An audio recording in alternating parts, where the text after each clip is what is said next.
በስመ አብ ወወልድ ወመንፈስ ቅዱስ አሐዱ አምላክ። ታኅሳስ 19 በዚች ቀን የመላእክት አለቃ የመልአኩ የቅዱስ ገብርኤል የበዓሉ መታሰቢያ ነው። እርሱም በባቢሎን አገር ከነደደ እሳት ውስጥ በጨመሯቸው ጊዜ አናንያን፣ አዛርያን፣ ሚሳኤልን ያዳናቸው ነው። ለእግዚአብሔር ምስጋና ይሁን፣ እኛንም በአማላጅነቱ ይማረን ለዘላለሙም አሚን።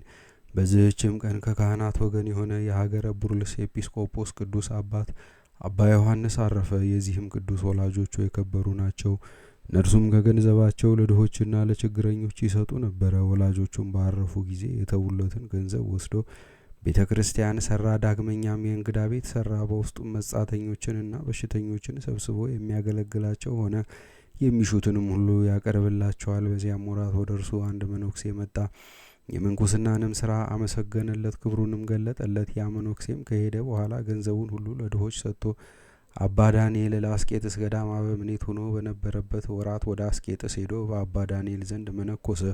በዋሻ ውስጥም ብቻውን ሆኖ ታላቅ ተጋድሎን ተጋደለ። ስለ መልካም ተጋድሎም ሰይጣናት ቀኑበት። ብዙ ዘመንም ታሞ ከኖረ በኋላ በደዌ መቅሰፍት ቀሰፉት። ከዚህም በኋላ ክብር ይግባውና ጌታችን ኢየሱስ ክርስቶስ ፈወሰውና ኃይለኛ ጽኑ አደረገው። በእግዚአብሔርም ፈቃድ ቡርልስ በሚባል አገር ላይ ኤጲስቆጶስነት ተሾመ። በዘመኑም በሀገሮች ውስጥ ብዙ ኑፋቄ ነበረ። እርሱም እንክርዳዱን ከስንዴ መካከል ይነቅል ዘንድ ብዙ ድካምን ደከመ። ከላይኛው ግብጽ የሆነ አንድ ሰው ነበረ፣ ብዙ ነገርን የሚቀባጥር ነበረ። የመላእክት አለቃ ሚካኤል ምስጢር ይገልጥልኛል በማለት እርሱ ብዙ ሰዎችን አሳታቸው። ይህንንም ባወቀ ጊዜ ይዘው ይገርፉት ዘንድ አዘዘ። ስህተቱንም አመነ። ከሀገርም ማሳደዱት። ነቢይ ዕንባቆም ይታየኛል፣ ብዙ ምስጢራትንም ይገልጥልኛል የሚል ሌላ ሰው ነበረ። ብዙዎችም ተከተሉት። እርሱንም አሳደደው፣ ትምህርቱንም አጠፋ፣ መጻሕፍቱንም ቀደደ።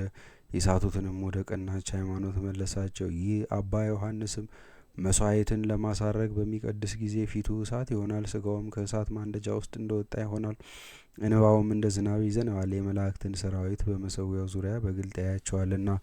ህብስቱ በሚፈተት ጊዜ ሶስቱን የመፈተቻ ምስጋናዎች አንብቦ ጽዋውን ሲባርከው እንደ ፍም የጋለ ሆኖ ጽዋውን ያገኘዋል። ከዚህም በኋላ በዘመኑ በቀን ከበሉ በኋላ በአንድ ቀን ሁለተኛ የሚቆርቡ ክፉ ሰዎች ተነሱ። አስተማራቸው፣ ገሰጻቸውም፣ ግን አልተመለሱም።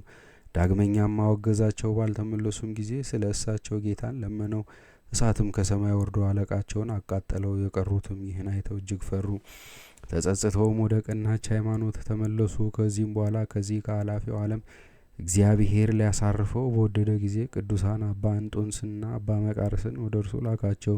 እነርሱም እረፍቱ እንደደረሰ አስረዱት። ሕዝቡንም ሰብስቦ ሕግና ስርዓትን እንዲጠብቁ እርስ በርሳቸውም ይፋቀሩ ዘንድ በቀናች ሃይማኖትም እንዲጸኑ አዘዛቸው። ከዚህም በኋላ በመኝታው ላይ ጋደም ብሎ ነፍሱን በእግዚአብሔር እጅ ሰጠ።